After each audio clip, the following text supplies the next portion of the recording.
Le théâtre de ce que nous allons découvrir aujourd'hui se situe à Hauterive, une petite ville au nord du département de la Drôme. Traversée par la Galore, cette petite rivière qui emprunte la ville après être venue de la forêt des Champs-Marans est tout proche du département de l'Isère.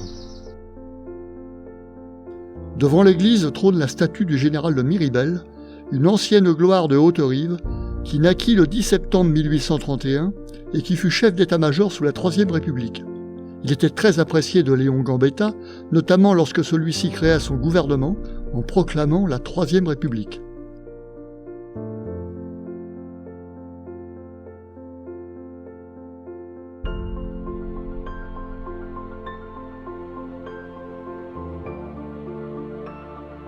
Mais ce qui fait maintenant la célébrité de Hauterive n'est pas ce grand serviteur de l'État, mais un petit homme qui a bâti patiemment un édifice extraordinaire et unique grâce à un labeur solitaire, en assemblant pierre par pierre pendant 33 années, de 1879 à 1912, un chef-d'œuvre de l'art naïf. Joseph Ferdinand Cheval naît le 19 avril 1836 à 5 heures du matin, à Charmes-sur-l'Herbasse, un petit village tout proche d'Hauterive. Issu d'une famille de cultivateurs pauvres, il ne fréquenta donc pas longtemps l'école et apprend très tôt le métier de boulanger, puis devient ouvrier agricole. Il est alors réduit à la misère quand il se présente au concours de la Poste grâce à sa maîtrise de la lecture. Il réussit ce concours et devient alors facteur rural.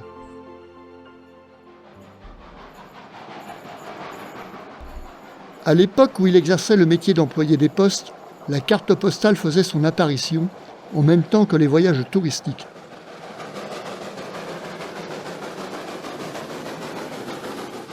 Lui qui ne quitta jamais loin sa région natale, on ne peut douter que c'est en partie grâce à ces nouveaux supports qu'il puisa une grande partie de son inspiration. Mais c'est aussi en déambulant dans la vallée de la Galore, au gré de ses tournées dans la nature, qu'il construisit en rêve un palais féerique. Le facteur Cheval avait 43 ans, et cela faisait déjà plus de 10 ans qu'il parcourait les 30 km de chemins escarpés des collines de la Drôme pour effectuer sa tournée quotidienne, lorsqu'un jour du mois d'avril 1879, il trébucha sur une pierre qui se trouvait sur le sentier. Comme dans la Bible, cet obstacle fut sa pierre d'achoppement. De cet événement anodin, un déclic se produisit, qui fut l'épisode fondateur qui le conduisit à créer ce palais imaginaire seul au monde, comme lui-même l'a nommé à l'origine.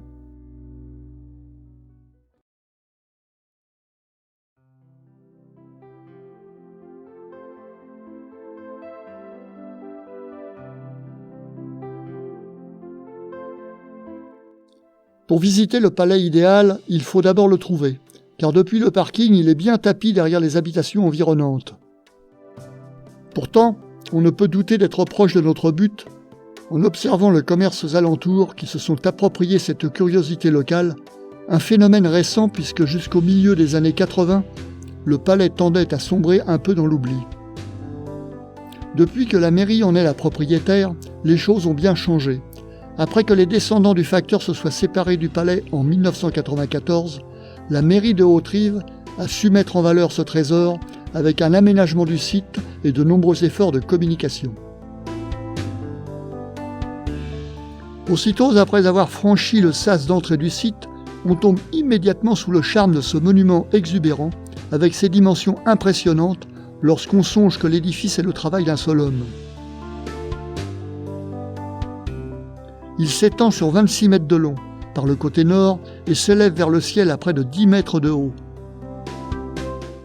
Ce palais, le facteur l'a tout d'abord imaginé sur des bouts de papier, sur lesquels il a tracé les croquis afin de fixer ses idées.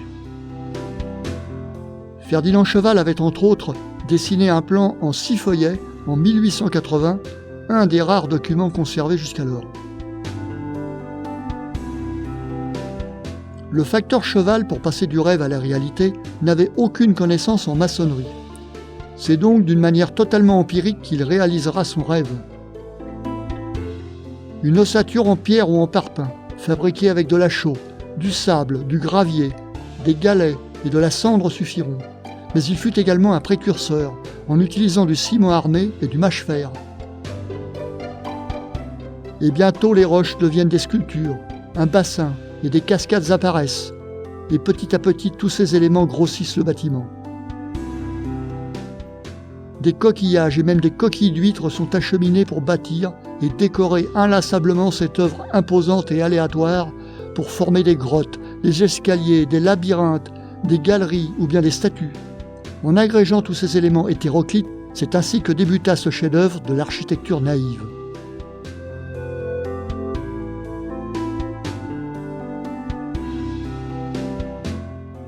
Les outils étaient aussi rudimentaires, mais le facteur n'omet pas de leur rendre hommage en creusant une niche dans le palais pour contenir sa brouette qu'il nomme sa compagne de peine, ainsi que ses outils.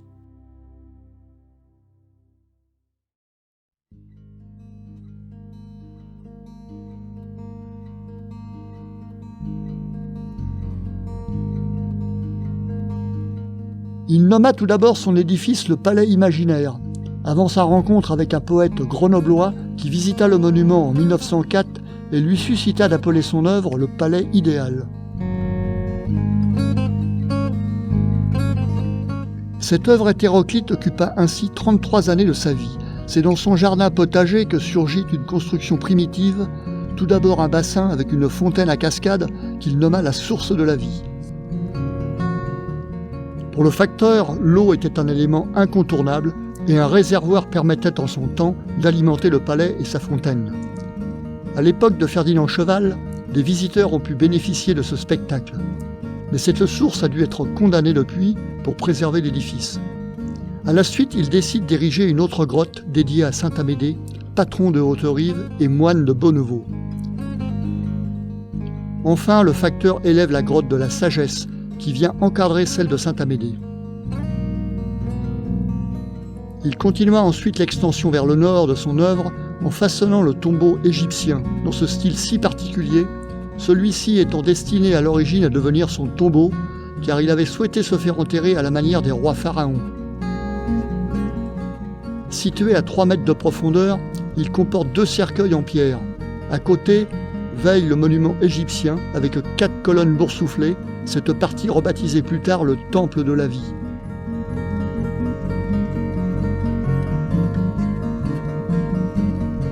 Enfin, sur la gauche de la façade, 3 géants se dressent fièrement, qui représentent chacun César, Vercingétorix et Archimède, avec 2 momies juste en dessous et la niche cachant sa brouette.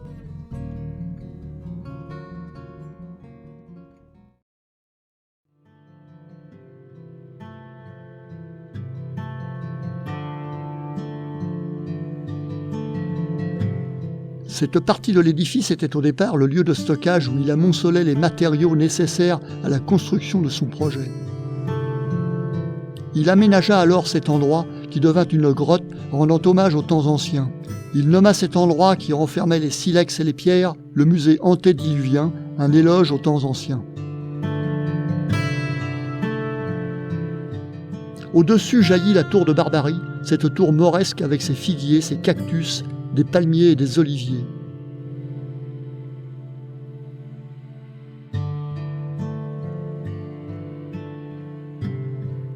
Sur la partie gauche, il fait figurer un cèdre qui s'inspire directement de celui tricentenaire situé dans le château communal de Haute-Rive.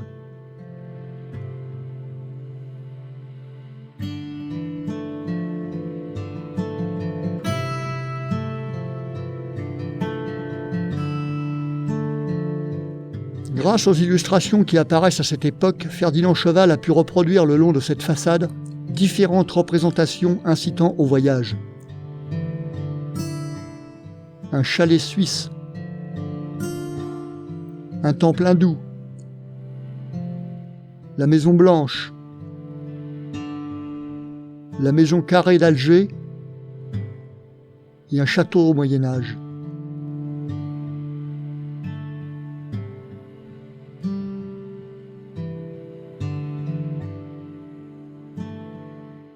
Enfin, une mosquée comporte une ouverture sur la galerie intérieure du palais idéal et marque l'entrée d'un palais imaginaire.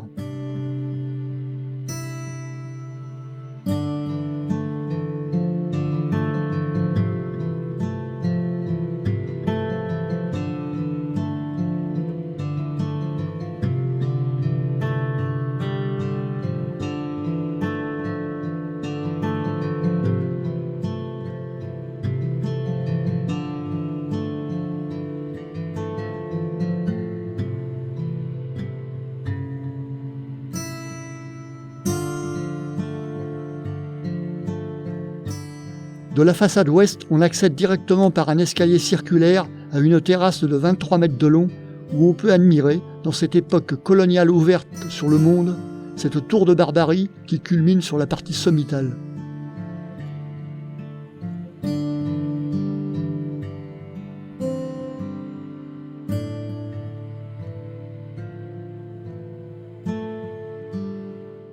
Des grottes et des niches parsèment ce niveau avec d'autres escaliers menant à des points de vue.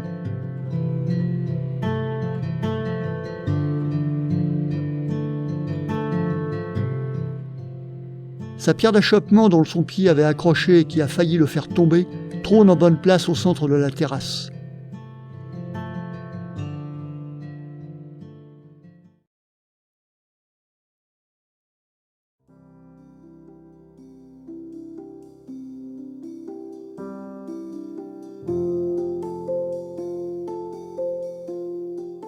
La façade nord est donc l'achèvement de 33 ans de travail sans aucun répit.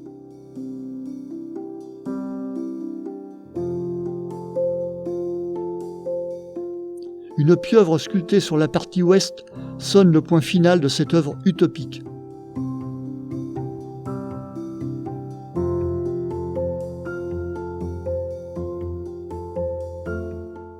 À l'opposé, à l'est, il grave ces mots : 10 000 journées, 93 000 heures, 33 ans d'épreuve, plus opiniâtres que moi se mettent à l'œuvre. Cette façade est donc un aboutissement. Elle est surmontée d'un fronton à 4 colonnes où on accède par la terrasse.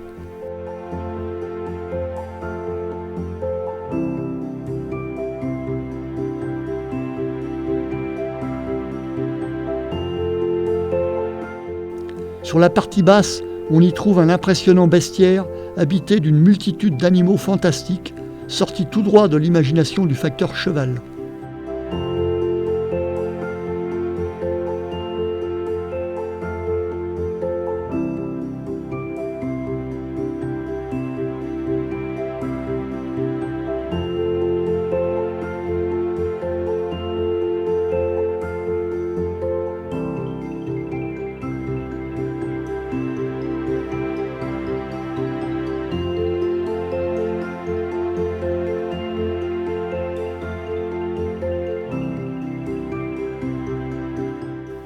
Cette villa attenante au palais était la maison qu'occupait le facteur cheval. Il la construisit à la mort de sa fille Alice lorsqu'il fut à la retraite.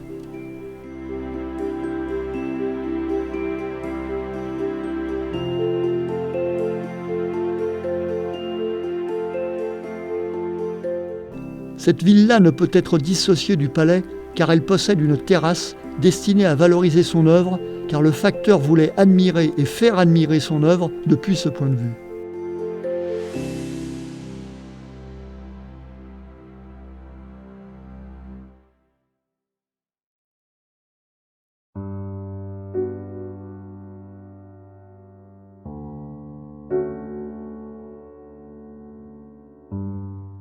Pour le facteur cheval, 8 années sont encore nécessaires après l'achèvement de son palais pour édifier sa sépulture.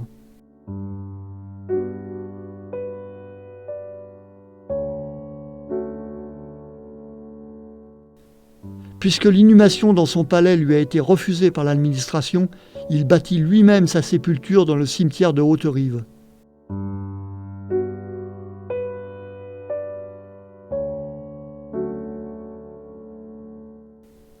Il nomma son mausolée le tombeau du silence et du repos sans fin.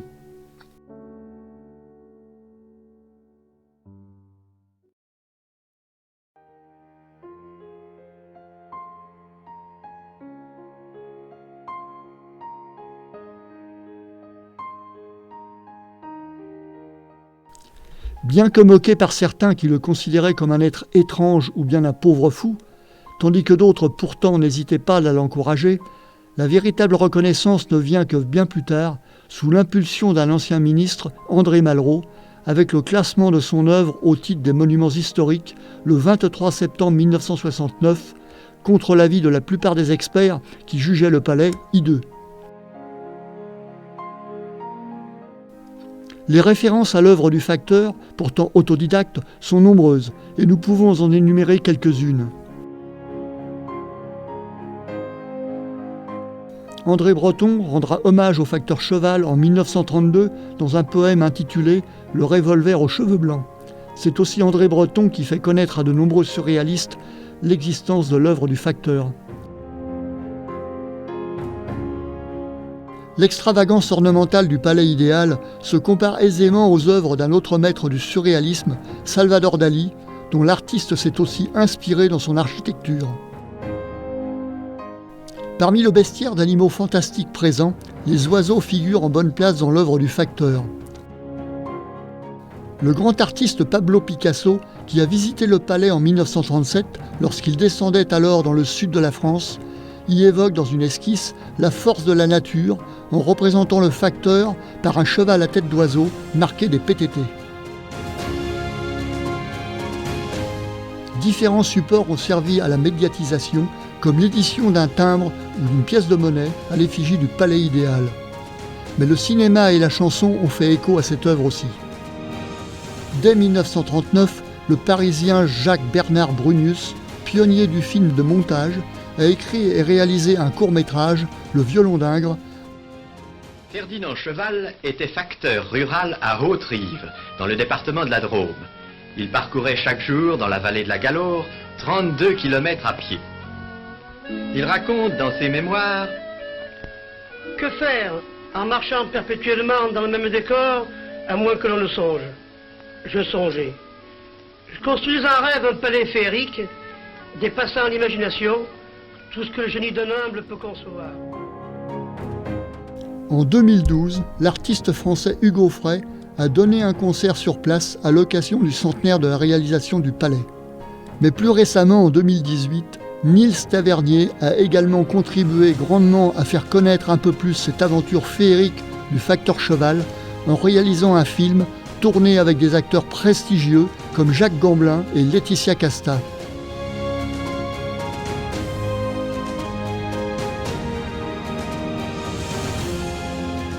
Ce film retrace d'une manière romancée l'aventure d'un homme ordinaire qui bâtit une œuvre extraordinaire et une représentation de l'affiche du film est présente dans la ville.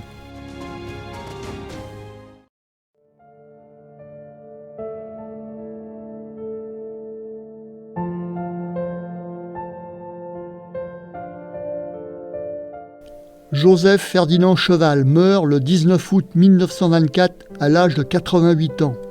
Il est inhumé dans ce tombeau de Haute-Rive qu'il a lui-même construit et y repose avec toute sa famille. Près de ce palais onirique, élevé contre la mort et tout à la gloire de son auteur, avec des moyens frustres et pauvres, il laisse au monde un chef-d'œuvre de l'art brut, avec un univers de décors sculptés, surgi du néant, le résultat d'une ténacité et d'un courage érigés en vertu.